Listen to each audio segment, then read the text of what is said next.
He was a Victoria media pioneer, a powerhouse who is remembered well by all who knew him, including two community leaders he mentored.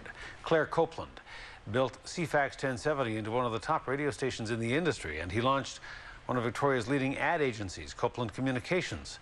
He also had political ties. He led the Unite the Right campaign and brought down the NDP government under Dave Barrett.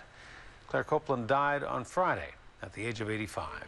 Thanks so much for joining us today. C-FAX 1070 owes some of its success and longevity to former owner Clare Copeland. Copeland died May 14th after a short illness, and 2 months after his wife of more than 50 years, Barbara, died. In 1963, Copeland bought C-FAX, a dawn to dusk only radio station, and put it on the dial round the clock. You know, he had a great saying when he owned C-FAX radio station. He used to say, well, Keith and I own the second #2 radio station in Victoria. The other two claim to be #1.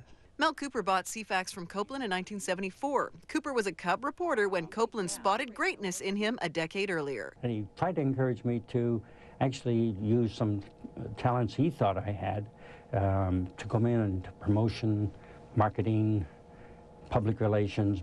Copeland mentored Cooper from the beginning of their broadcast days until they became business professionals and equals. If he had more time, he would have spent a lot more time doing mentoring. He believed in it. He by the way, is the guy who really turned the fading Chamber of Commerce at the time into a much more vital organization.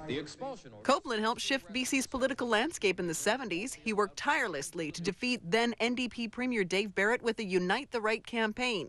Barrett was ousted by Bill Bennett in 1975. From C-FAX, Copeland moved on to open both a car dealership, and then in 1980, with two other partners, he opened Copeland Communications. Nearly 3 decades later, the business thrives under Stephen Dagg, who also sees Copeland as a great mentor. But boy, he was just great at coming up with ideas, and some of them way off the wall. But, you know, your goal is to have those ideas, and that, to me, that's what a true entrepreneur does. Copeland was loved for his terrific sense of humor and unfailing optimism. If you got in a room and you said something negative, he'd send you out of the room and he'd say, you know, we deal with positives around here. We deal with solutions, not problems. And he was just the most positive man I ever met. Clare Copeland was 85 years old. He is survived by 3 children and 2 grandchildren. I'm sure he's up there today organizing heaven, because that's just the kind of man he was. A celebration of Clare Copeland's life is planned at the Victoria Golf Course Friday at 11 a.m. In Victoria, Mary Beth Burton, A News.